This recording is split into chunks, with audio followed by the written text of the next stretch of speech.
Всем привет, сегодня проводим стрим. Всем привет, привет. Ну, увидите, что играю я. Ну, увидите. Вы увидите сами.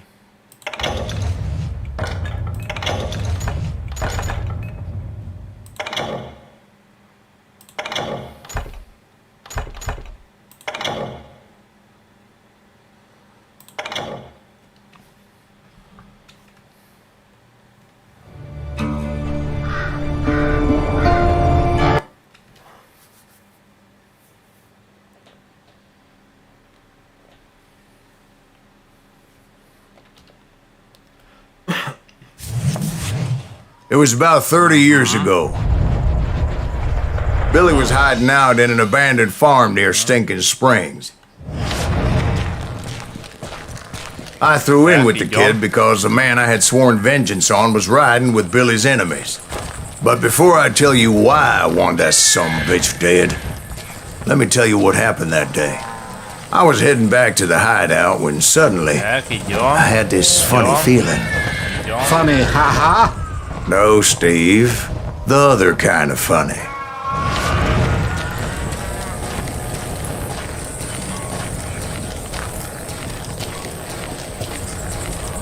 I knew those two morons would never let me through. I had no choice.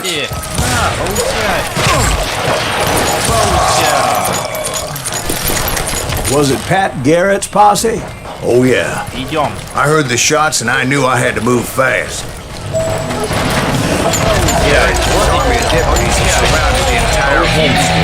I decided to help Billy and the boys out of it.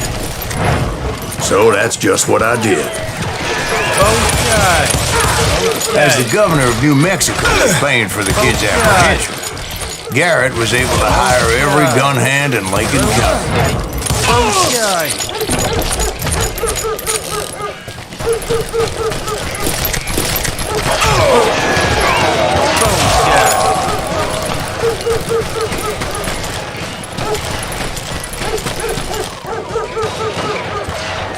I knew that going through that front door meant putting my butt in a shooting gallery, so I decided to get sneaky.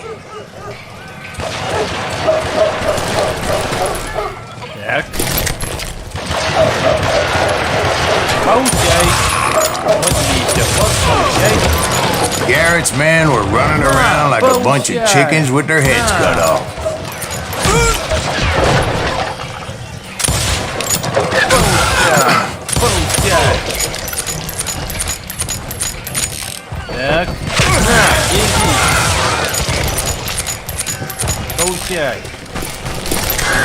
Still, one of them reached the water tower. Not a bad idea. Спасибо за лайки. It would be a turkey shoot from up there.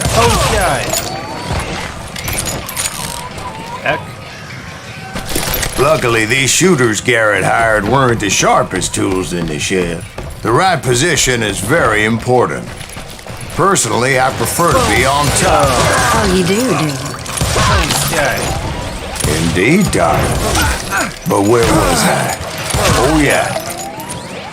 A lot of them were saddle tramps or sod busters or drunken drifters looking to make a few bucks.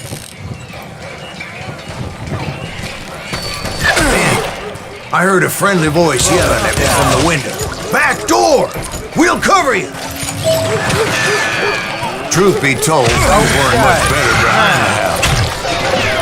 I cut their numbers in half, but that just made the ones that were left twice as mad. They made up for their lack of skill with a seemingly endless supply of ammo.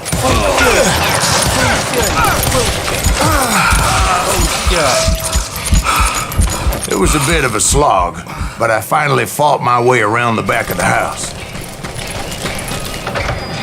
And like that, I was inside, none the worse for wear. I passed Dirty Dave, and upstairs I found Billy and Charlie Beaudry.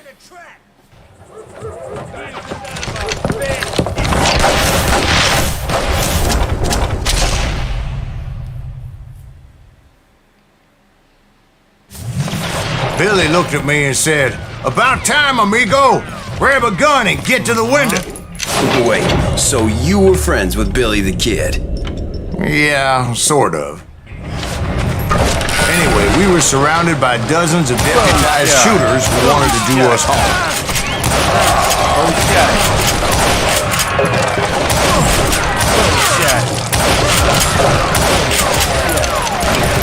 I'm telling you, Garrett's men were dropping like flies, but they just kept on coming.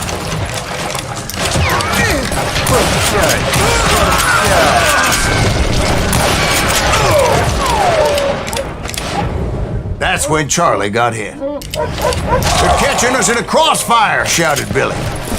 Get to the other side.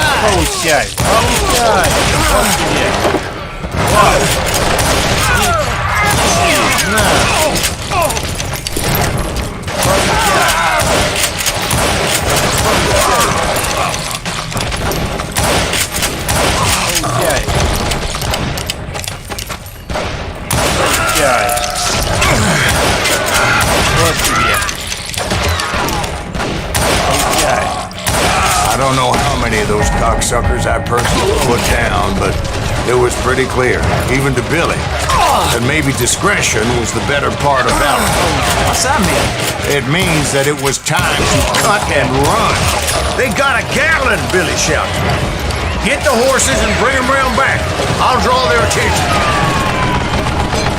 He directed that order at me, and I thought, why the hell do I have to do it?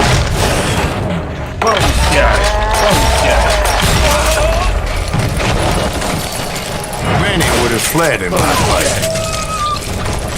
But I had that false sense of invincibility that many young men have. Like Jack here. What are you saying, old man? Jack, he's just joshing.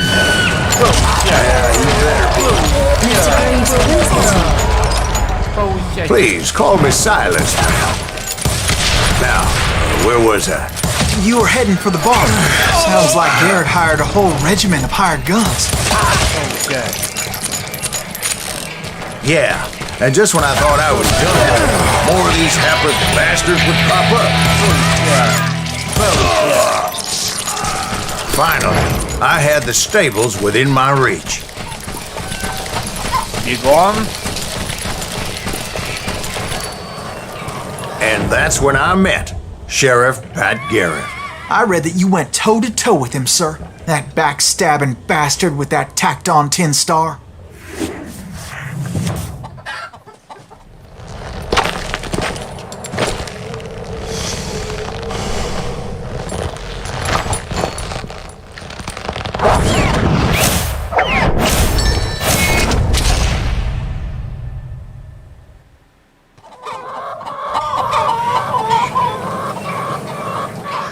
You challenged him to a showdown. You read that in a dime novel? It said he showed no fear as he took your measure with eyes like a rattlesnake. Yes.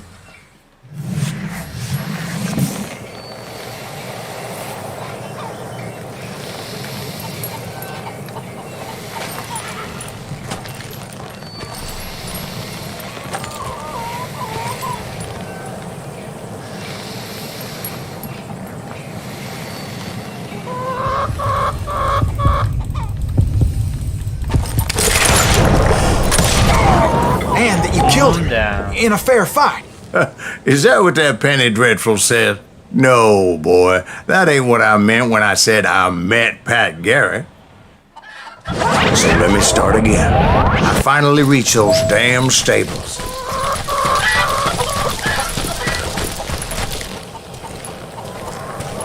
And stepped inside, and last thing I heard was Garrett's voice.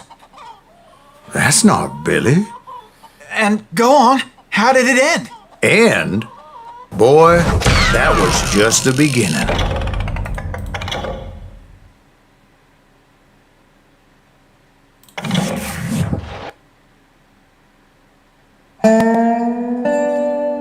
So what happened? Did...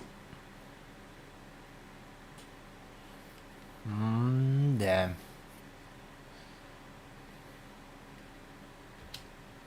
It's important to know that I was only riding with Billy so I could find the bastard I was after.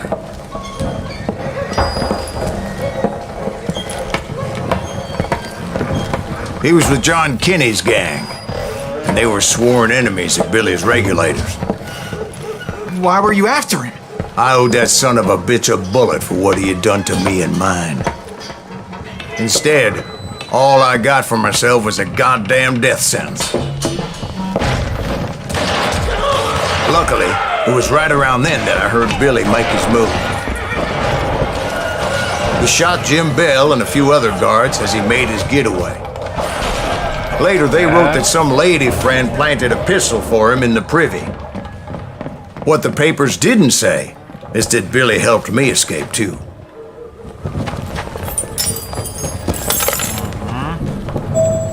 My first order of business was finding a firearm. Luckily, I located Deputy Bob Ollinger's mean-ass shotgun.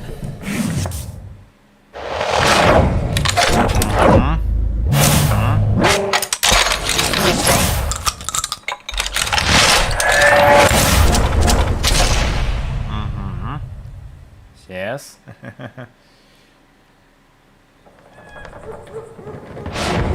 I saw Billy through the window, and he yelled that I should take to the rooftops to make my escape. So I did. Hell yeah! That scatter gun was like a double-barreled howitzer. It could blow a man clear off his feet. You hardly had to aim the damn thing. Guards were everywhere looking for him.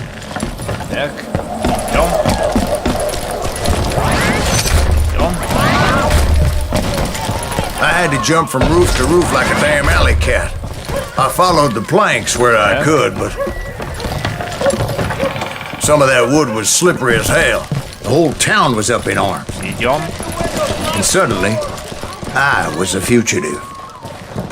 So that bastard you were after, what did he do? He did me and my family a grievous harm. But I knew if I was ever going to find him, I would need to get my ever-loving ass out of there. You! I tried to be stealthy and sneak my way past. But hell, if they weren't all waiting for me. Apparently, some of them thought I was Billy.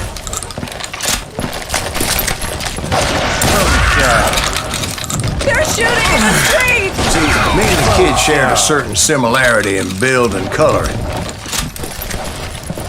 I was just glad I had Deputy Bob's mean-ass shotgun.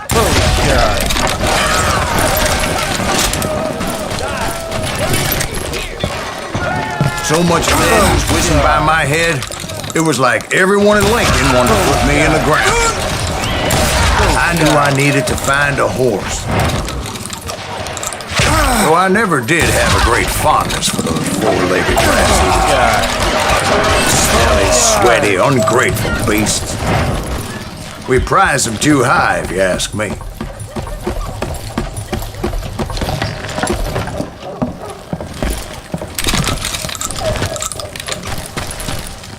But where was the kid while you were busy getting shot at? Gone. And that's when it occurred to me why Billy set me free. So I could be a hapless decoy and draw attention while he snuck out of town.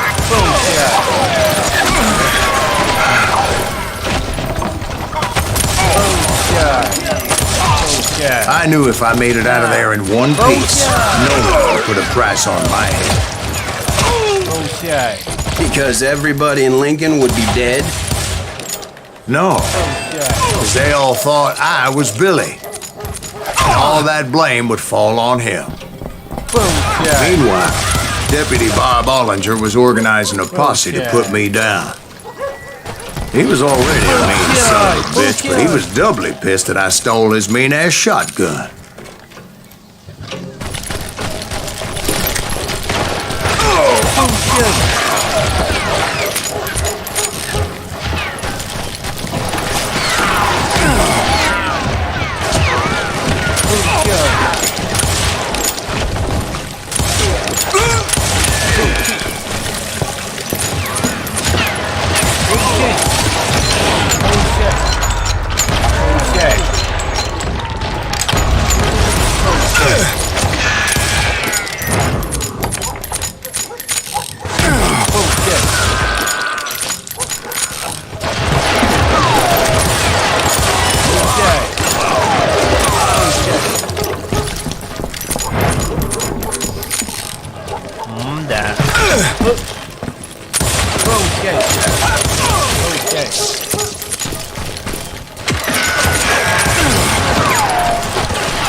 Finally, I found what I was looking for.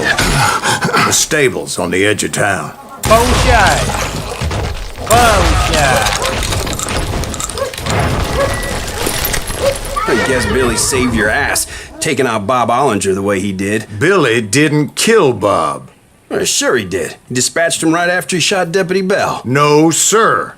Because Bob came right up behind me, angry as hell that Billy had lit out. Hello, Bob, I said. I think you better let me go. And he says, I don't think so, boy. Not with my shotgun. So we stood there in the middle of the street, eyeball to eyeball. He intended to kill me, and I knew I had no choice but to defend myself.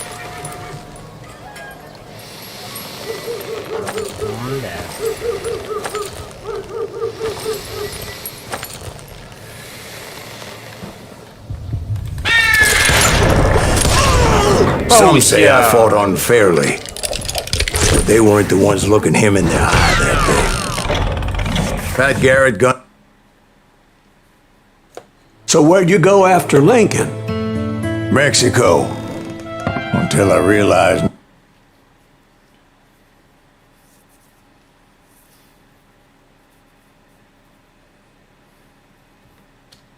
Так. So was the bastard you were after now riding with the cowboys? Roscoe Bob Bryant was his name. Oh. But no, this time it was a different bastard I was after. The aforementioned Mr. Ringo. I came upon them robbing a stagecoach, which wasn't surprising, being they were such murderous thieves and bastards. The bandits wore red scarves, so I knew they worked for the old man.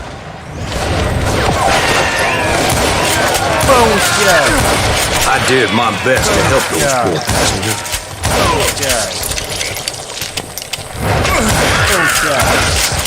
Moments later, the attackers were dead, and I checked the stagecoach to see how many passengers were still breathing.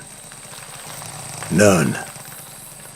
It was then I wondered if the rocks weren't hiding more bandits.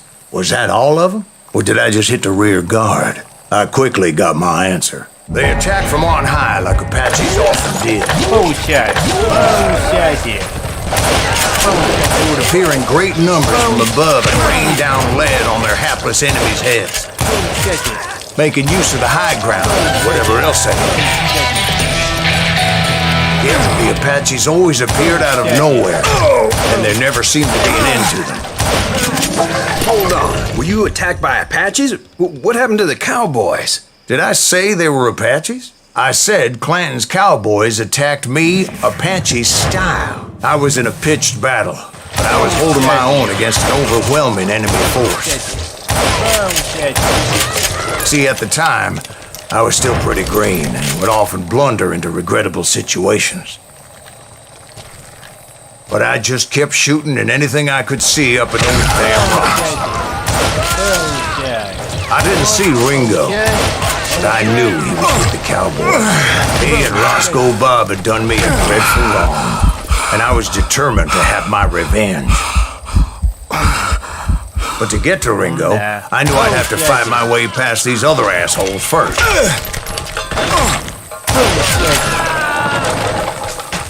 Unfortunately, I was running out of ammo. Another perfect example of my relative inexperience as a hunter of men. I immediately knew that a tactical retreat was called for, as my vengeful fury was much less impressive without the bullets to back it up.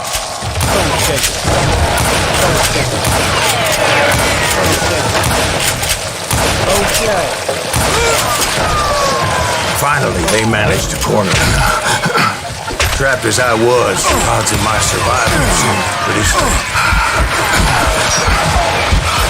Luckily, serendipity was on my side as I suddenly spotted a way out of my predicament.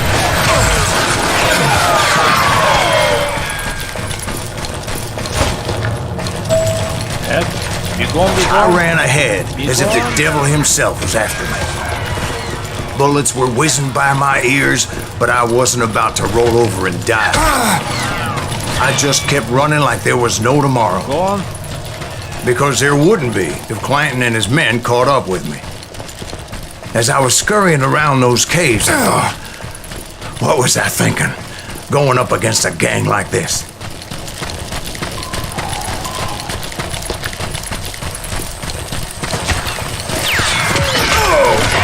I just kept running, not knowing where the hell I was going.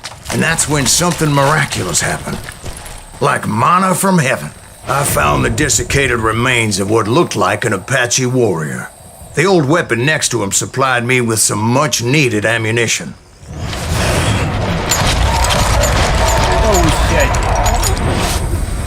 Bat Masterson once told me it was more important to be lucky than good. And he would know. Jack, you gone? And imagine my surprise when I found a fistful of dynamite to go along with that ammo. You gone? That stroke of good fortune evened the odds and bolstered my confidence. It was time to turn the tables. Time for the prey to become the predator. Oh shit. Time for the hunted to become the Oh hunted. shit. All right, Jesus, we get it. They were right where you wanted them. That's right, Jack. I was done running. The old man's boys were not expecting that. No, sir. It was finally time for that old man to pay for his sins.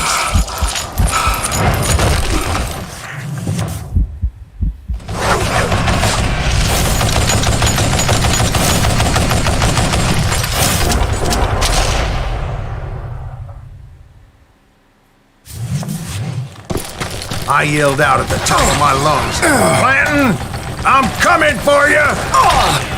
A little stealth might have made more sense, to be perfectly honest. Because that old fool had a Gatling gun and enough bullets to last him till kingdom come.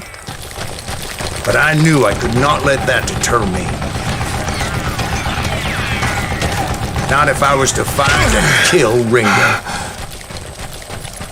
I needed to get that old man off that gun. Yeah. Jack.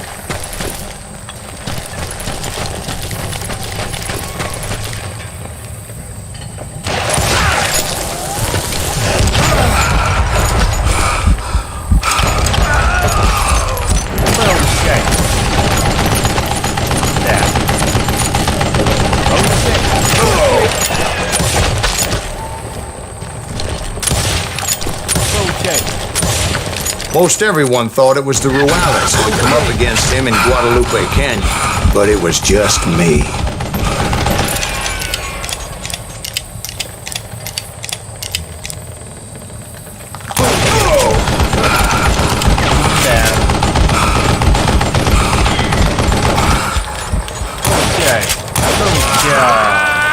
Apparently, one of the cowboys made it out of there alive. And told Ike and Billy Clanton that it wasn't a Mexican who took their father's life that day. They just assumed it was one of the Earps. And that little misunderstanding eventually led to that legendary gunfight at the OK Corral.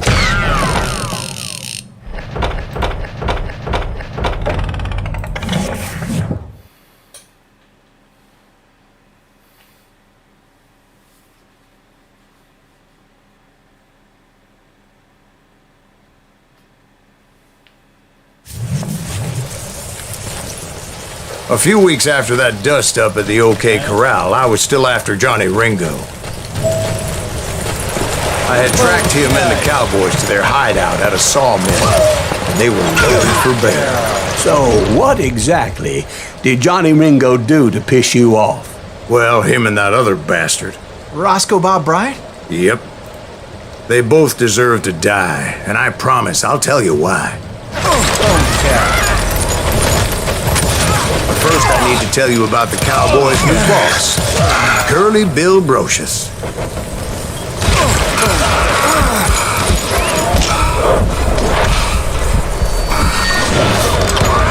Curly Bill took charge of the cowboys upon the old man's demise, and after that gunfight at the OK Corral, the Clans wanted revenge.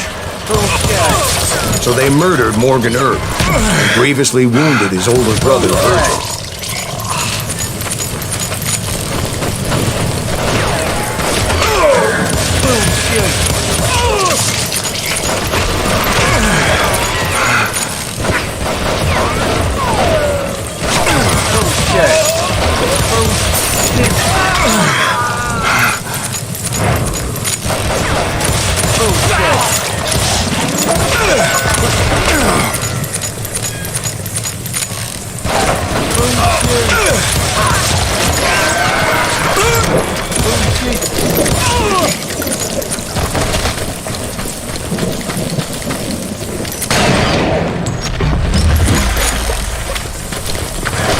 killers around every corner, all wearing red bandanas.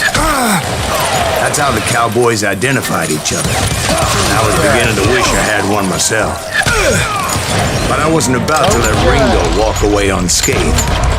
And that's what drove me forward.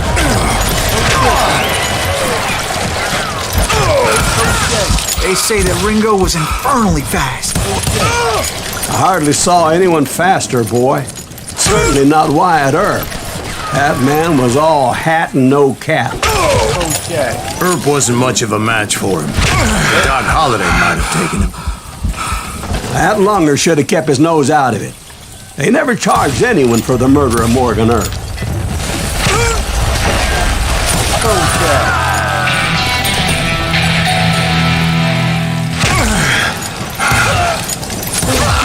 But everybody knew that Curly shot him in the back.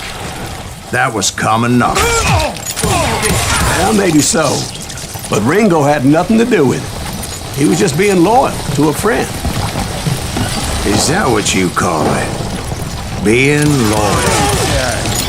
Well, to get to that loyal friend, I had to pass by some buzzsaws as big as a man. Excuse me, sir. I have a question. What's that, Dwight? After old man Clanton died, why didn't his son take over the Cowboys? Because Ike Clanton was dumber than a box of rocks and a yellow belly to boot. Now, where was I? Taking down the entire cowboy gang single-handed. Indeed I was, Jack.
There were carts everywhere, piles of lumber, and God knows what else for people to hide behind.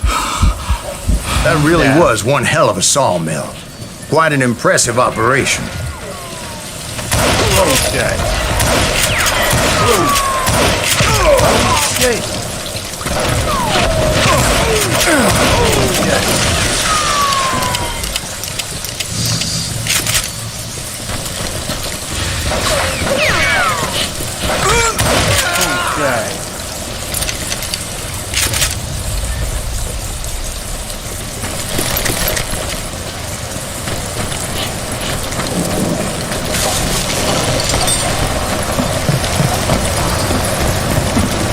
And where was Curly Bill? Did you see him? I'm painting a picture here. There was this beautiful waterfall and a crystal clear stream that led to a verdant valley that was truly... Consider your picture painted. What happened next? Well, finally the bastards that were still alive made a last stand. Curly Bill, Johnny Ringo, and his compadres took off into the lumber yard, and I followed after.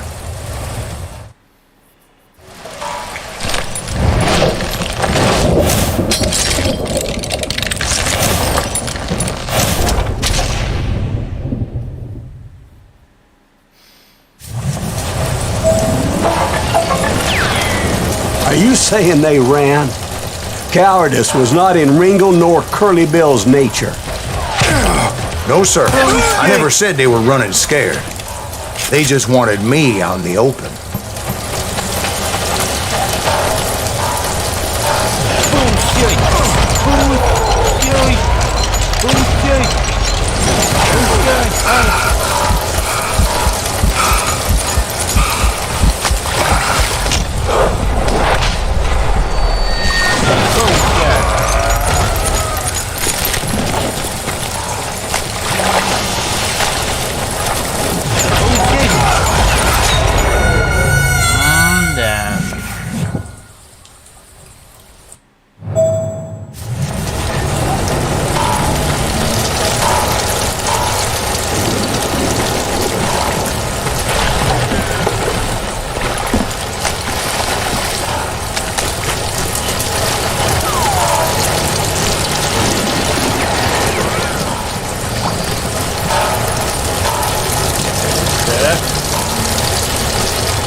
Стой! Стой! Получай! Получай! Получай!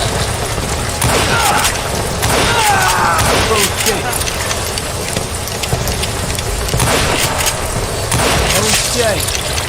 Brocious gave me no choice but to take his life. But Ringo was nowhere to be found. I knew you didn't kill Ringo, because he was found dead in a different location altogether. To this day, his killer is still unknown. Indeed. Took me a few months before I finally tracked his ass to West Turkey Creek Canyon.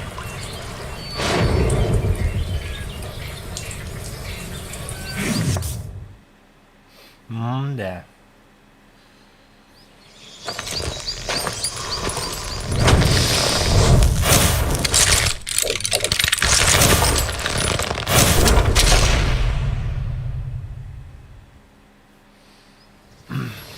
Так. That's incredible, sir. I always thought that Doc Holliday was the one that killed him.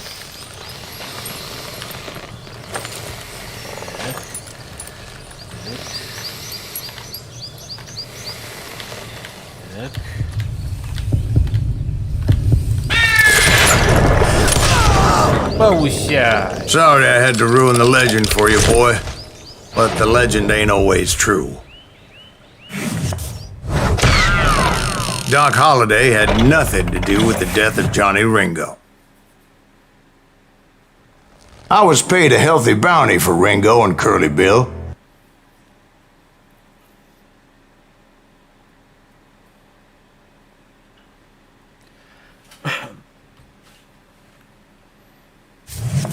I knew I needed resources if I was going to track down Roscoe Bob Bryant, and hunting Plumber looked like a good way to get rich quick. As the local vigilantes exposed him as the leader of the bandits, and put a generous price on his head. Plumber rallied his gang to plunder one last gold mine before making their escape, and that's where I thought I'd find him.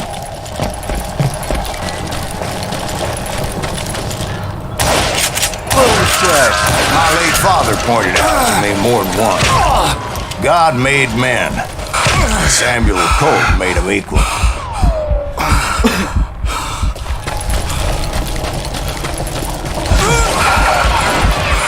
I knew that dynamite wasn't mine, so I decided the polite thing would be to return it.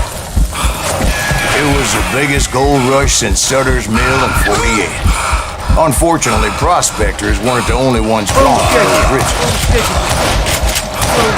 There were thieves and killers, robbing travelers and hijacking gold shipments. Like those that ran with Plumber. Some were just regular folks I knew from town, drawn by greed and easy pickings. Charlie Crow, the waxman. Plumber had a lot of men on his payroll. A hell of a lot. That son of a bitch pretended to protect the public with one hand while stealing them blind with the other. Of course, the rest were veterans of the Civil War. Stone-cold killers trained on the bloody fields of Shiloh and Antietam. He set up a defensive perimeter which I had no idea how to breach. I thought I was some kind of hero. I finally made it past and headed on to meet my destiny. But first, I had something I needed to figure out. I had a few ideas on how to get into that mine, but once I made my decision, I knew there was no turning back. So my first thought was to enter the nearest mine portal. I saw an entrance. Made sense. It was the quickest way in, but that also made it more dangerous, as there would undoubtedly be enemy pickets posted along the way. Besides, once you enter a mine like that, it's easy to get all turned around. And that confusing maze of corridors wouldn't even be the worst of it. Some of those shafts could be as deep as hell.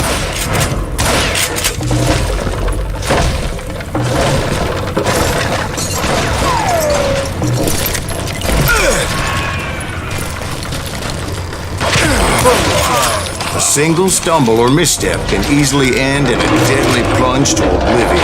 Quick reflexes often make up for a lack of common sense. Luckily, I was never one to be easily bushwhacked.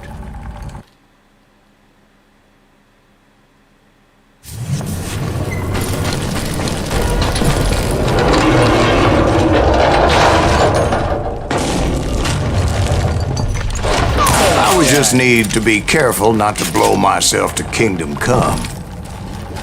With all that gunpowder and dynamite everywhere, a body has to know what he's shooting at. All it takes is one tiny spark, and boom.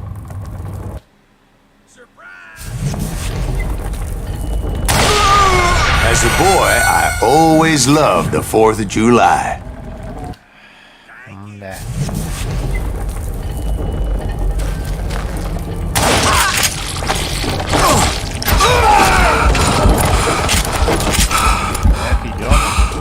One wrong bullet could have turned that mine into a dad-blasted tube.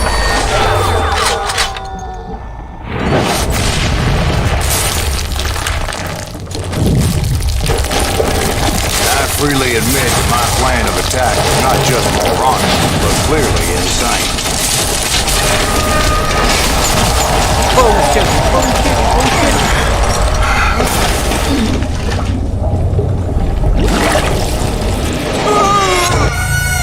It's a good thing that I abandoned that ridiculous plan before I even tried it.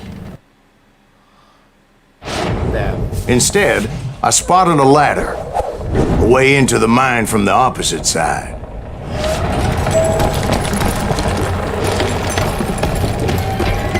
It was a long way around, but that approach seemed more sensible at the time. Of course, being I had a problem with heights, that scaffolding scared the bejesus out of me. Climbing down that ladder required some caution, because even though I had a younger man's reflexes, no man can dodge a damn bullet while climbing down a rickety ladder. I was determined not to give up.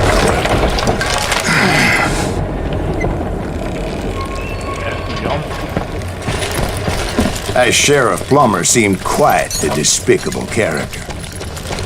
When the vigilantes discovered what the sheriff was up to, people were outraged. That 10,000 they put on his head would go a long way to helping me find old Bob. And I had made it my mission to settle that score come hell or high water.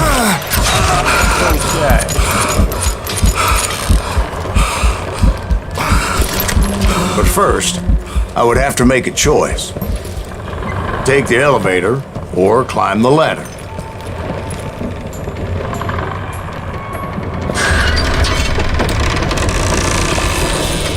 I picked the more convenient and more dangerous route.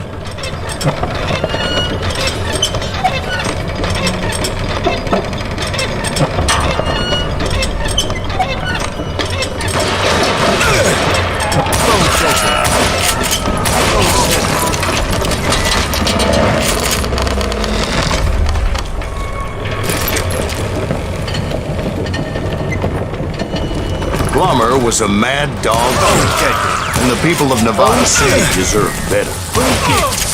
Nevada City? Well, I thought Plummer met his maker in Bannock, Montana. Right, well, he was the sheriff of both places at one time or another, but that's neither here nor there. The point was, taking him down would save a lot of lives, including my own.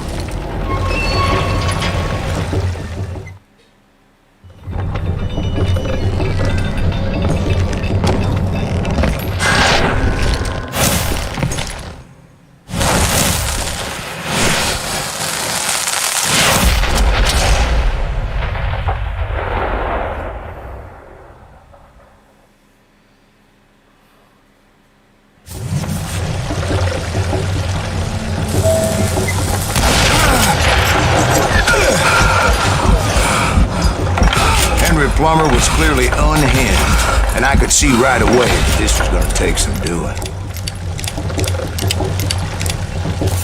Holy shit.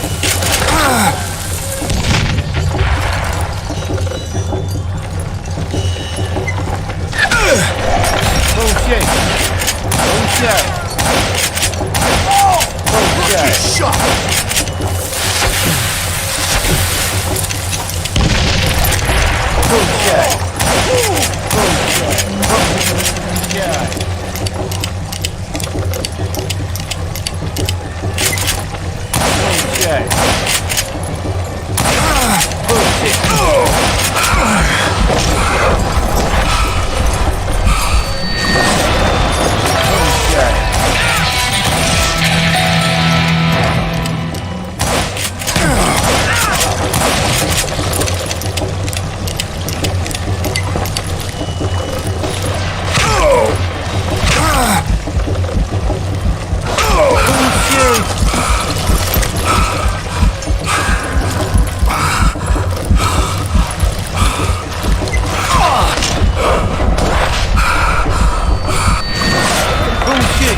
So that's how Henry Plummer died.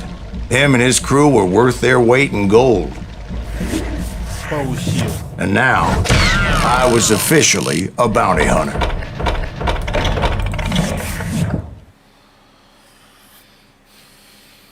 So, did you finally go after that Bob fella?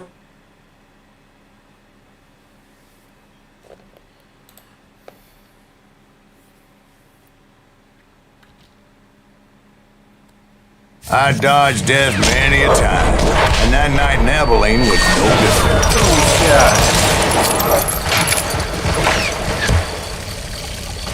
I was there with the intention of finding that bastard Bob and collecting the bounty off John Wesley.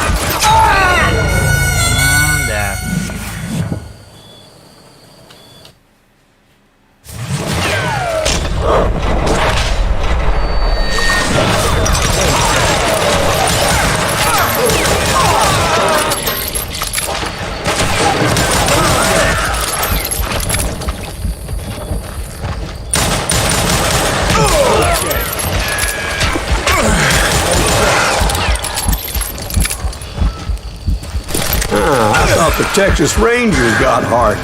Yeah, that's what they want you to believe. It was cold in a witch's tit and a brass bra that night as I fought my way past his loyal compadre. The very same saloon we're sitting in today. Look around and imagine this place painted in blood. Hardin was waiting for me, and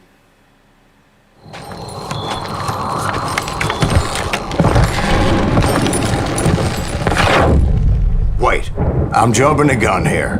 Let me back up and give you some background on this sumbitch. He deserves that. Don't you think so, Ben? John Wesley Hardin was a killer. By the end, he confessed to taking the lives of 42 men. He was a bona fide folk hero by then, and had amassed a gang of armed miscreants and other assorted thugs. He and his men set up camp outside of town. I was hoping Bob was among them. They didn't ask why I was there. They knew. I had to spill a lot of blood to find out Hardin wasn't in that camp. He was carousing in town with his closest friends.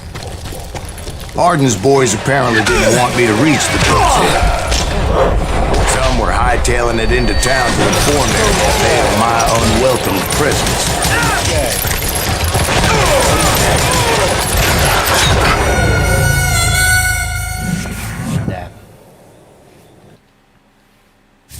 Better 3 hours early than a minute too late.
I wondered if Bob was among them.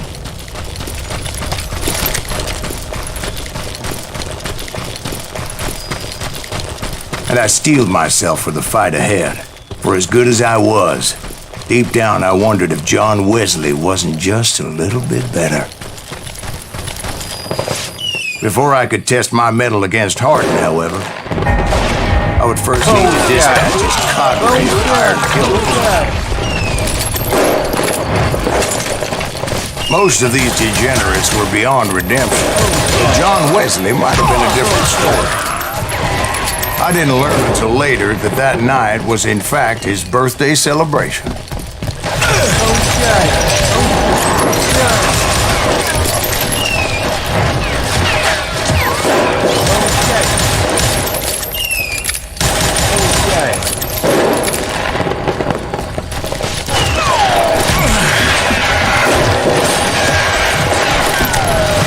Suffice it to say, nobody there was happy to see me. Damn.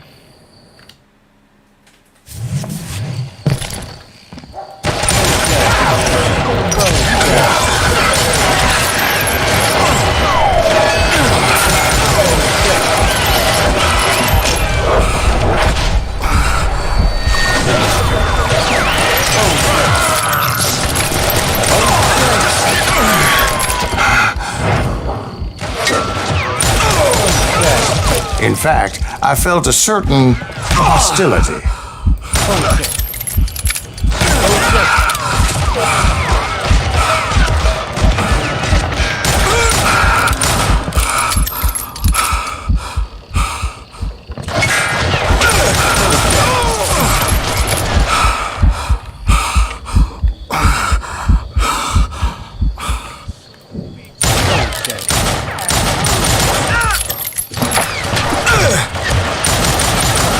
I was disappointed that neither Bob nor John Wesley were among the dead.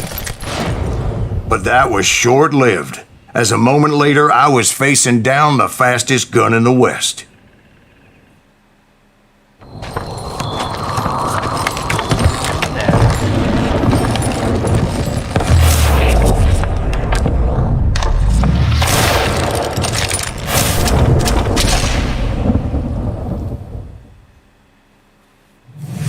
I felt a bolt of adrenaline, or maybe that was fear. He was well known for his tricks, and I knew I'd need my own if I was ever to defeat him.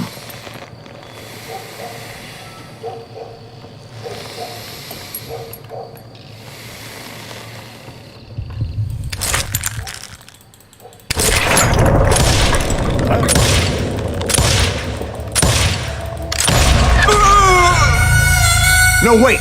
You didn't hit me then. I'm sure of it.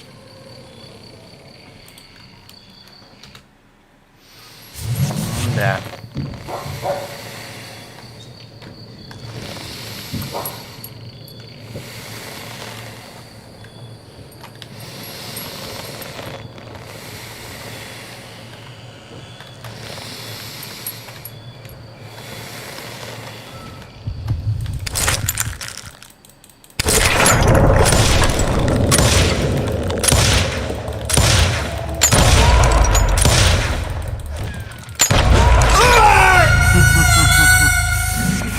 Да.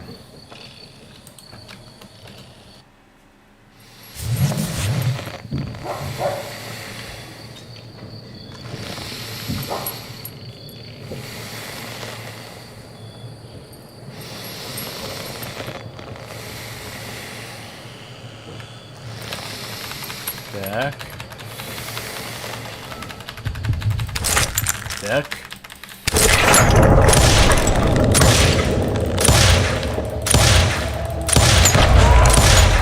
Bullshit! Да.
I felt a bolt of adrenaline.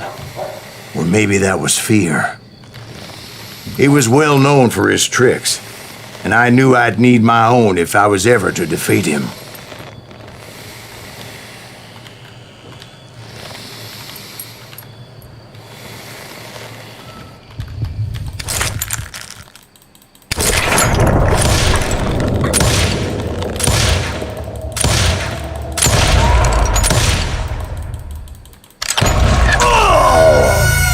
No, wait! He didn't hit me then. I'm sure of it. Да.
That man was faster than greased lightning.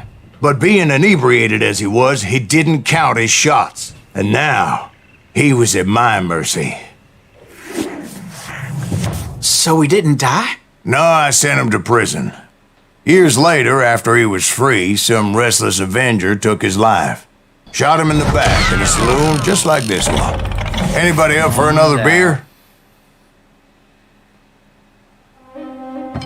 Thank you, darling.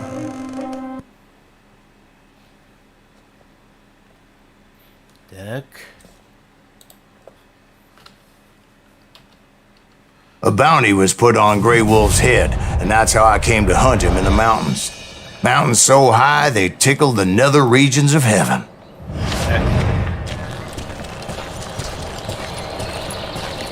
Grey Wolf was a Chiricahua Apache medicine man who had led a war party in revenge for a massacre against his people.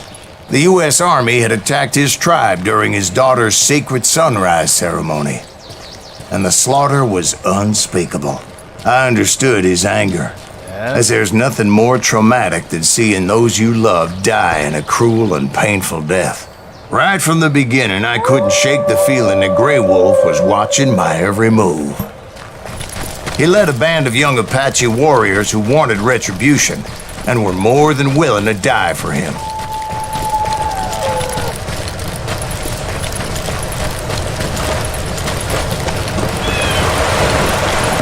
They saw me before I saw them. Получай! Получай! And it crossed my mind that maybe this wasn't such a good idea. Да.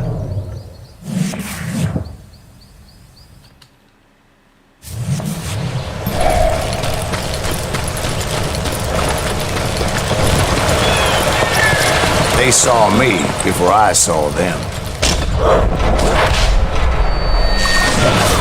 Получай. Получай. Вот тебе.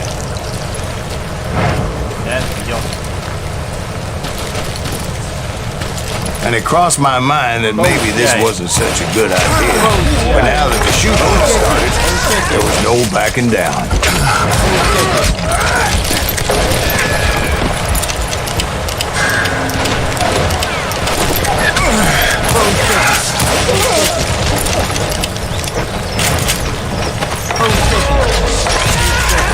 It was rugged country, the winter home of the Chiricahuas. That's why they had retreated there.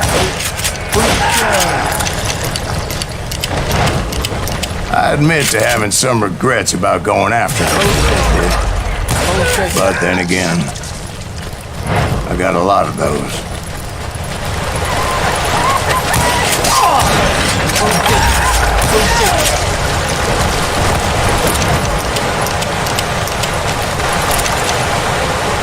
Did you find Grey Wolf? Not at that moment, but I did find the entrance to their hiding.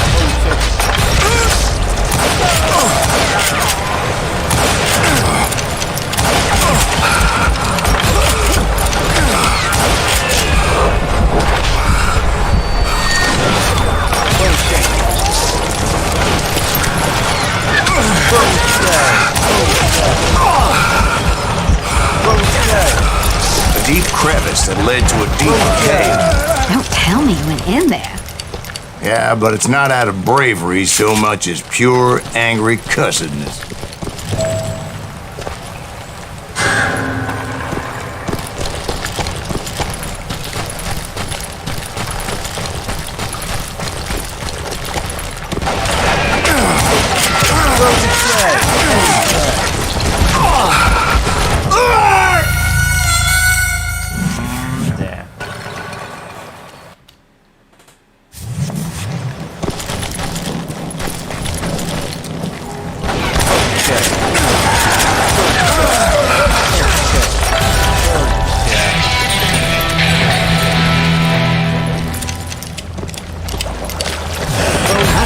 His cave.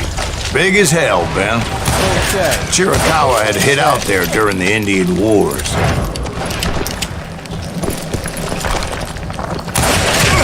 thought it was haunted with the ghosts of those murdered by the horse soldiers. The cave was haunted with dead Indian ghosts? To be honest, I was more concerned with the live ones than the dead ones.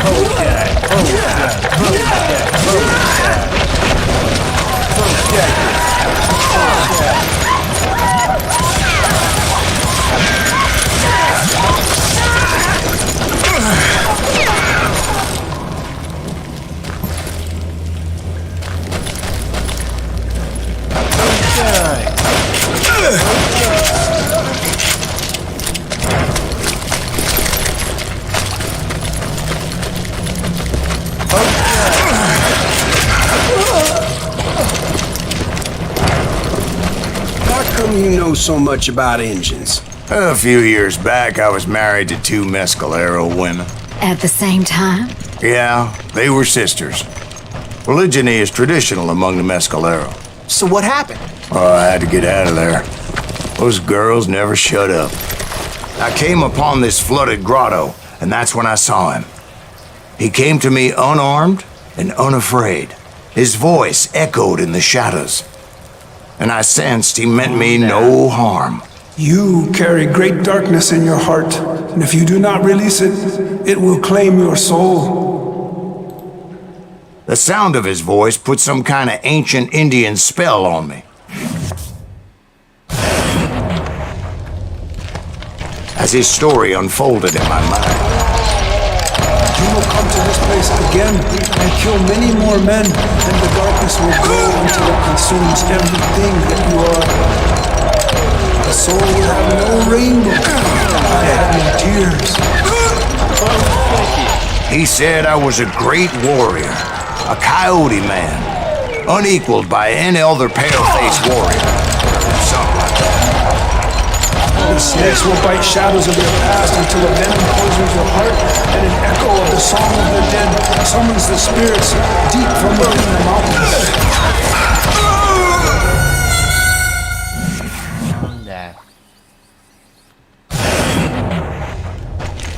As his story unfolded in my mind, You will come to this place again and kill many more men, and the darkness will grow until it consumes everything that you are. The soul would have no rainbow if the eye had no tears.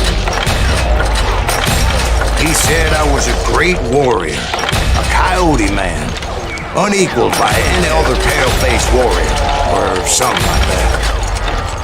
The snakes will bite shadows of your past until a venom poisons your heart, and an echo of the song of the dead summons the spirits deep from within the mountains.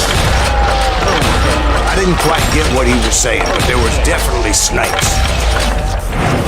And indeed, his warriors surrounded me and attacked me like hungry wolverines. They couldn't stop me though, and Grey Wolf wasn't in the mood for idle talk.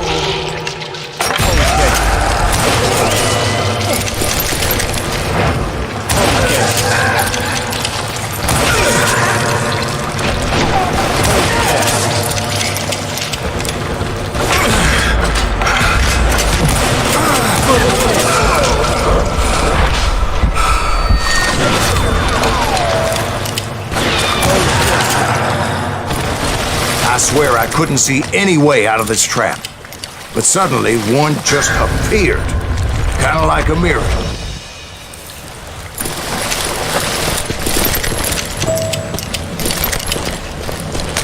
I felt like I would be lost in that damn cave forever. Finally, I found myself back outside, perched on the edge of a precipice, overlooking a thundering white water river. To get where I was going required several leaps of faith, but no way in hell I was turning back. I chased after him, determined to make him explain the meaning of all that mumbo-jumbo. Mumbo-jumbo's right. Are you making this all up as you go?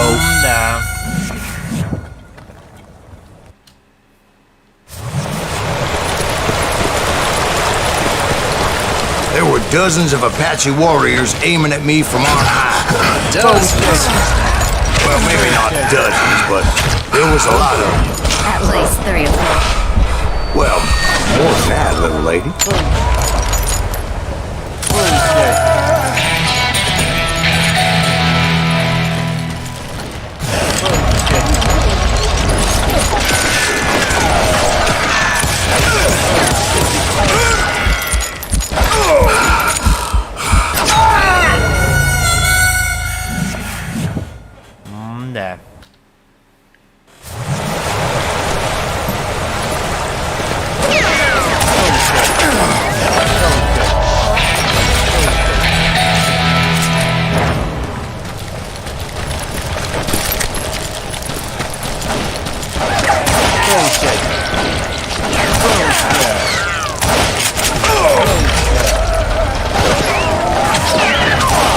I had a steep climb up creek ahead of me, scrambled up those rocks like a mountain goat. I was determined to locate Grey Wolf and find out exactly what the hell he was trying to tell me. And wouldn't you know it, that crafty son of a bitch led me right into a trap. What kind of trap? Well, son, there had to be at least 100 Apaches surrounding me. 100? God be my witness. Oh, come on. Who are you kidding? Hey, I believe you. Come on, tell us how it ended. All right, but I'm not gonna drag this out. Where were we? You were surrounded by 100 Apache warriors. Well, I didn't take the time to count them exactly, but there were a lot of them.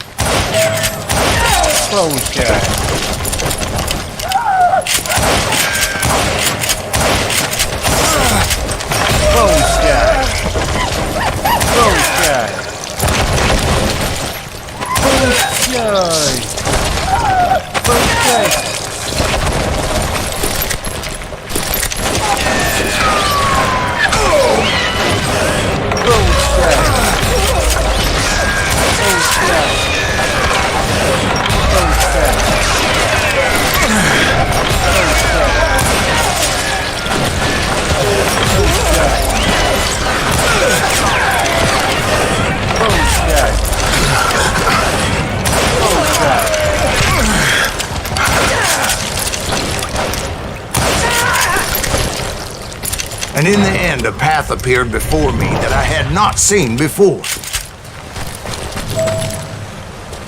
I followed it as I desperately needed to find out what Grey Wolf was trying to tell me. But it was like that son of a bitch disappeared into thin air.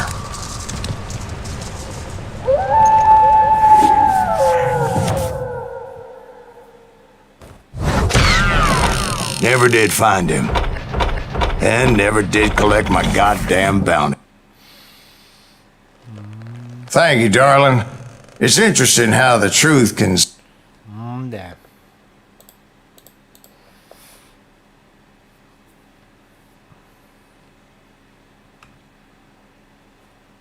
It was early morning. One of my friends was a local gunsmith, and he handed out firearms to anybody who'd take one. You see, the Daltons got it in their heads to rob 2 banks at the same time. 2 banks on the same damn street. Story was Bob Dalton's girl was always writing him about how he had no ambition. Oh, you're nobody next to Jesse James, she'd say. Finally, the bastard took his brothers to Coffeyville just to shut her up. Right. It's always the woman's fault.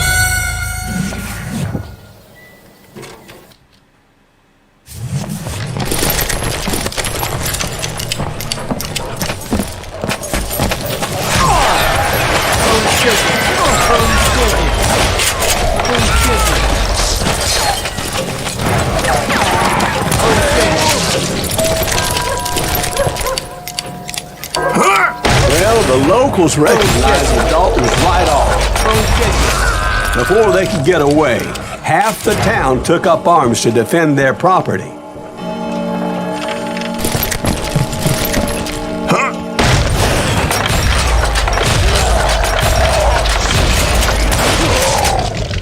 The brothers paid dearly for their stupidity, but everybody knows they had it coming. There's more to it than that. I read all about that day, so I know for a fact that it went down very differently.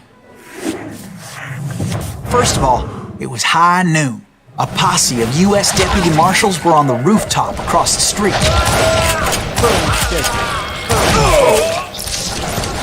The lawmen had been tracking the Daltons for months, and now they finally had them dead to rights. Among them was a bounty hunter feared by many a lawbreaker. The marshals tried to get the Daltons to surrender.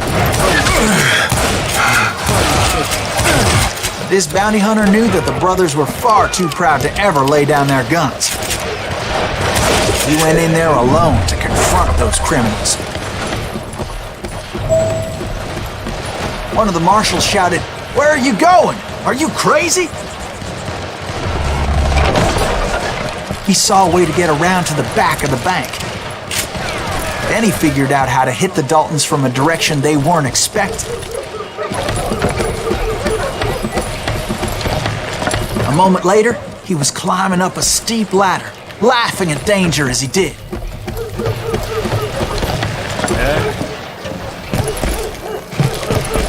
It was brave men like him who risked their lives to tame this wild country.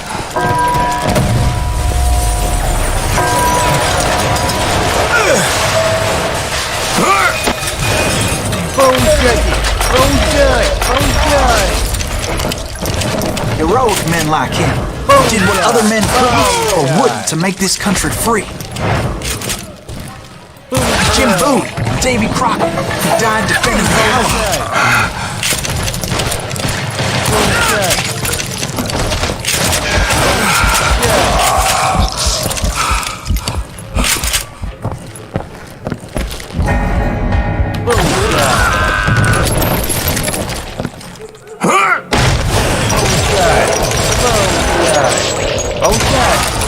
Blam! Blam! He came away victorious, taking down those thieving Daltons. His name was Silas Greaves, and when the dust finally settled, he was the last man standing. Sorry, kid, but that just wasn't the way it happened.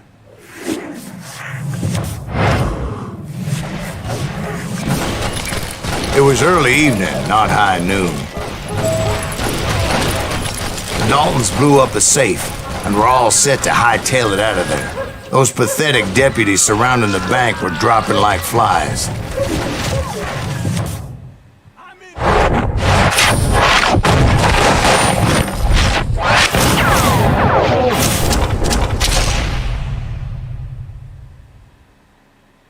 I had been tracking those jokers for months, waiting for them to do something reckless.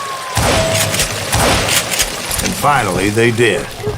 Those stupid bastards decided to rob 2 banks at the same time in the same town where everybody knew them. But they still had friends in Coffeeville.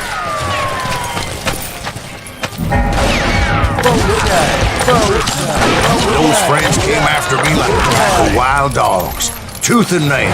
They were coming at me from all directions. I caught sight of the Daltons running with the money and didn't want to lose them. Problem was, they knew the town better than I did. To top it off, I found myself in the middle of another shootout entirely. Did the Daltons hole up in somebody's house? No, it was the Smiths, I believe. They were cousins of the Daltons. They were shooting at the Browns, who were shooting at the Daltons. Which wasn't any surprise, because those 2 families have been feuding forever. The Dalton boys knew I would never give up. Those Daltons weren't the sharpest knives in the drawer, but they always stood together.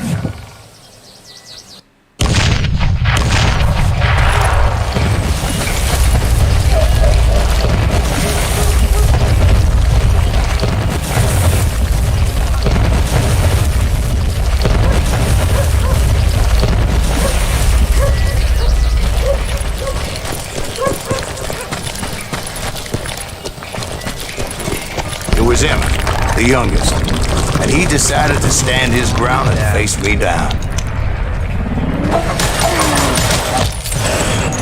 He was determined to protect his brothers. I understood how he felt. Taking me on all by his lonesome wasn't exactly a recipe for a long life.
But Emmett Dalton survived the robbery in Coffeeville. He's the only Dalton who did.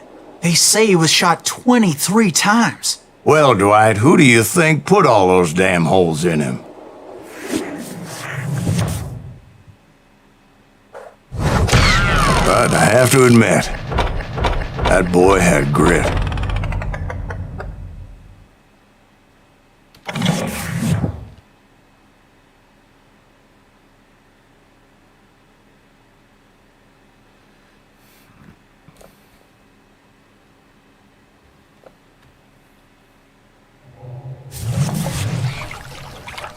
It took me a couple of days to track the Daltons down. And in that time, a whole posse of local vigilantes offered to lend a hand. They seemed as determined as me to find those outlaws. But as we headed into those swamps, it was like I had my own private army. There was no way those boys were getting away this time. It was early fall, right? Beautiful time of year. At least you had the weather on your side. Not by my recollection.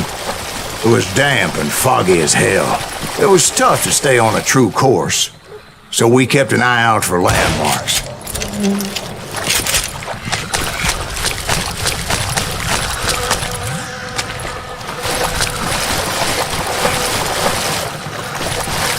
It was autumn. The maple trees were in full color, red as blood.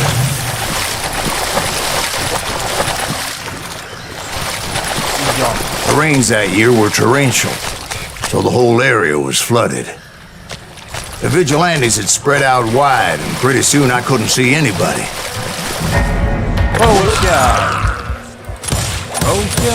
Except for some bitches ahead of me wanting to do me harm. So I had to face them alone.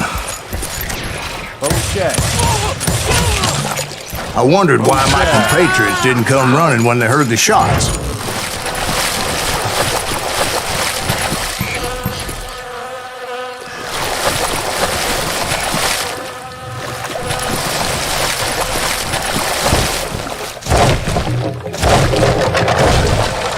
So did you find the Daltons? Not yet, but I did have the questionable pleasure of meeting a few of their friends.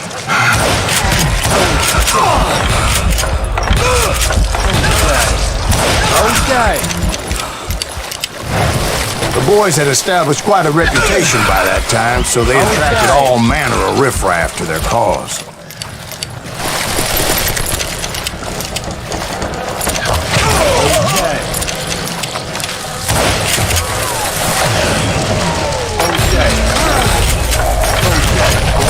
I was under serious attack.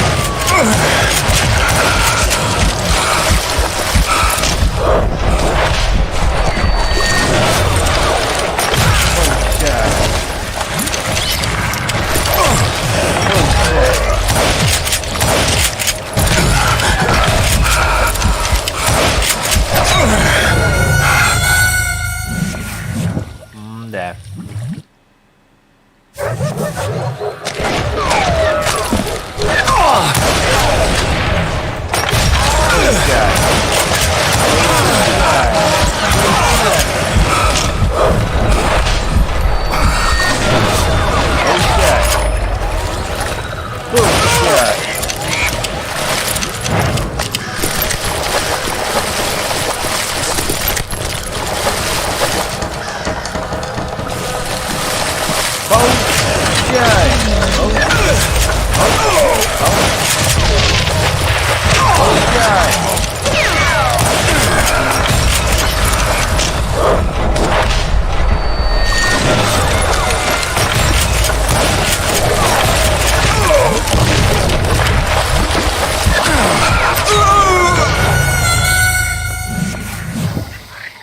Đẹp.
reinforcements was nowhere to be seen.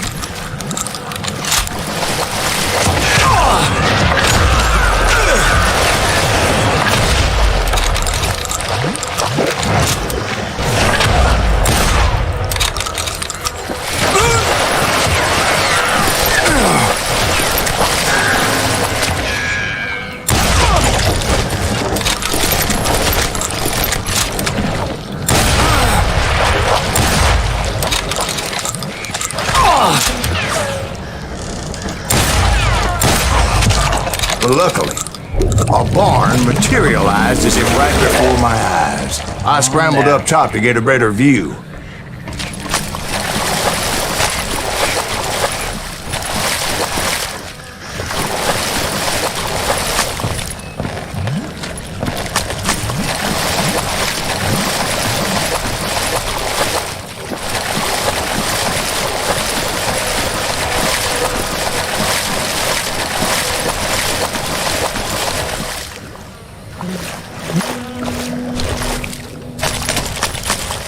But just ended up falling inside. So, how did you get out? The barn doors was open. About right then, I saw some suspicious characters running through the bushes. Of course, I followed them. But that goddamn swamp was like a goddamn maze, and pretty soon I had no goddamn idea where I was. Steve? Steve! Huh? Oh, no, I'm listening. Indians surrounded me from all sides.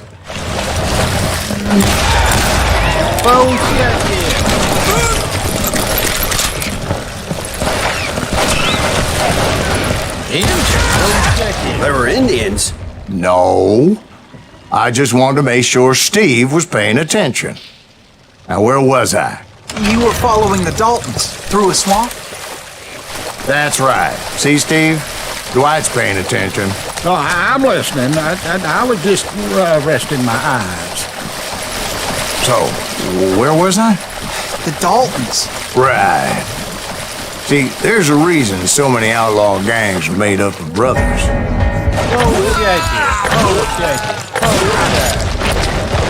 So did you ever find the damn Daltons? Not yet. But I did find a few of their cousins. You Kansans breed like rabbits. More Smiths or Heimhoffers or who knows what.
What's more important than family? I'll bet Ben knows what I'm talking about. Damn.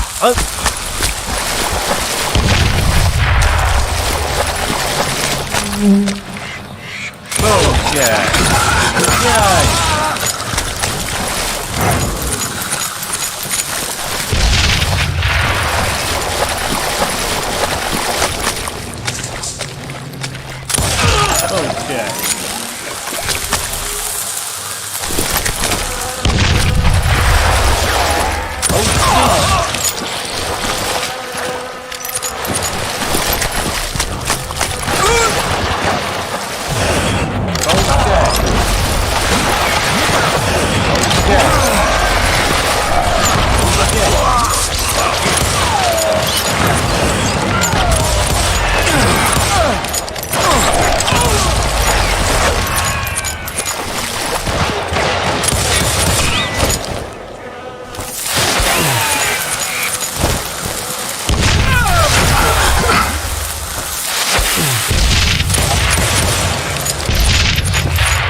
standing together against anyone who would threaten them.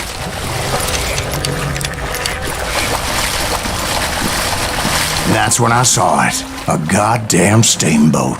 A steamboat in a swamp? Yeah, Steve, but this wasn't much more than a wreck, really. But how'd a damn steamboat end up in the swamps? Guess it floated off during the flood of '89. Now, was it a stern wheeler or a side wheeler? What? Does that really make a difference, Steve? It was a steamboat with a goddamn army on board. It was then that a fusillade of bullets come raining down from on high, and those vigilantes who accompanied me weren't anywhere to be found. But among those men that were shooting me, I thought I saw some familiar faces.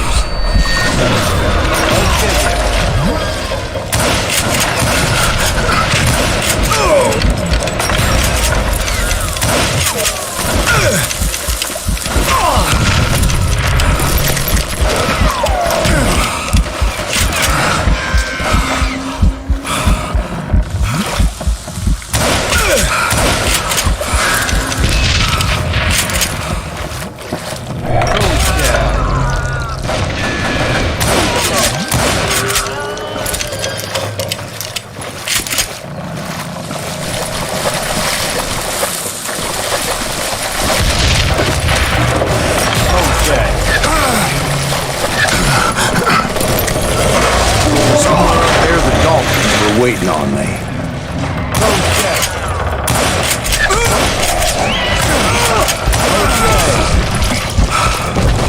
Sounds like you don't give up too easy.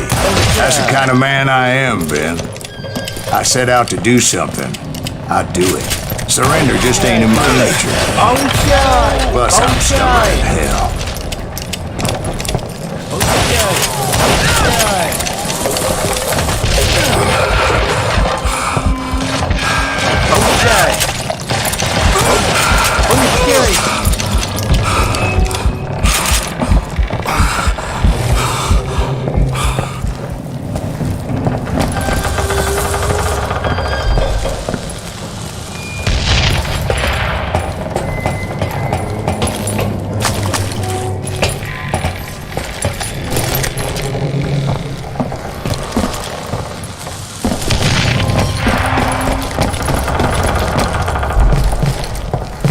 Right about then, much to my relief, the vigilantes finally arrived. Their leader motioned at a cabin in the middle of the top deck, pointing me directly at the Daltons. I finally had them, after months of dogged pursuit. It turned out that they had me. Damn.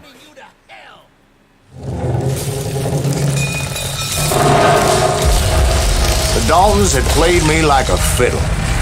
Apparently, the vigilantes were on their damn payroll. They didn't just want to shoot me. They wanted to burn me alive. But finding my way out of a burning labyrinth proved to be quite a challenge. It was a riverboat, right? I mean, it's not like it was a goddamn ocean liner. Oh, yeah, but I was in a Did you fight. hear about that ship that's gonna launch next year? Largest one in the world. We're talking about the Titanic.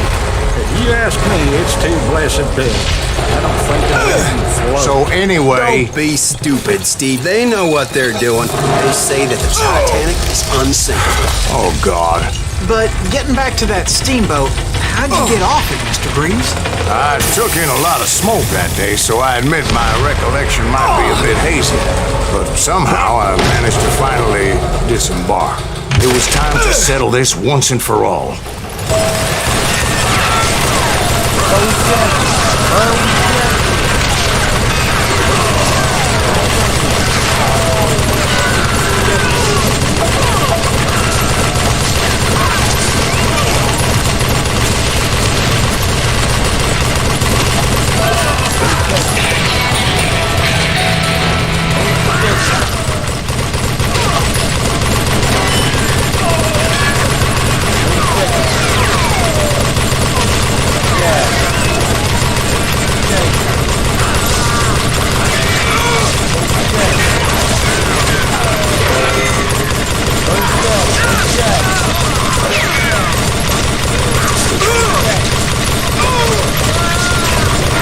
and Grat weren't about to come at me one at a time. They were in this together. Two brothers side by side, determined to take me down. Confident that this time the odds were on their side.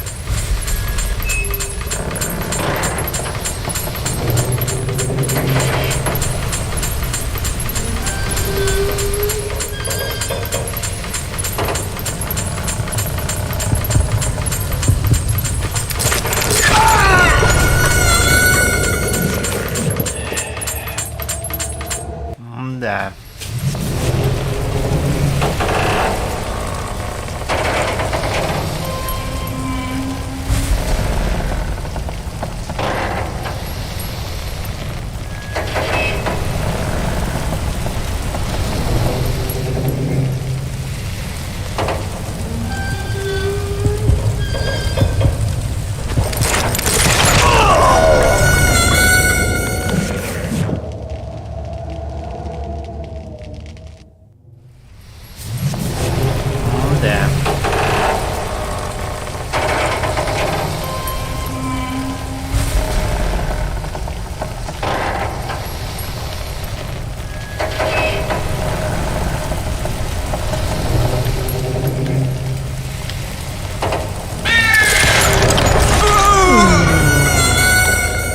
Да.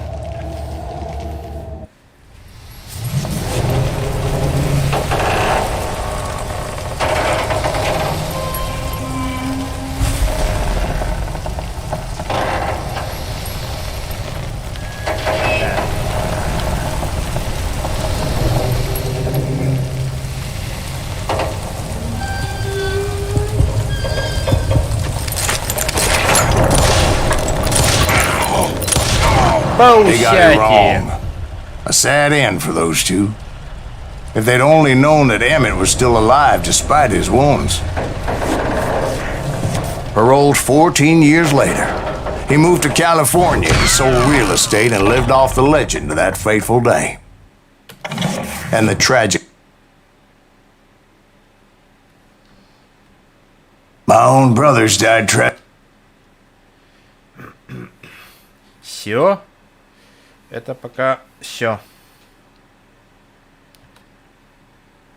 I'd been on their trail for months, ever since they left their hideout in the Bighorn Mountains.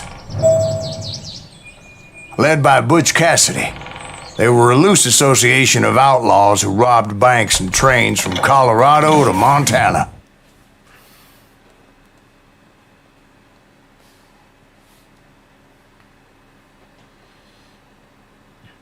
Спасибо всем, кто смотрел стрим, кто ставил лайки.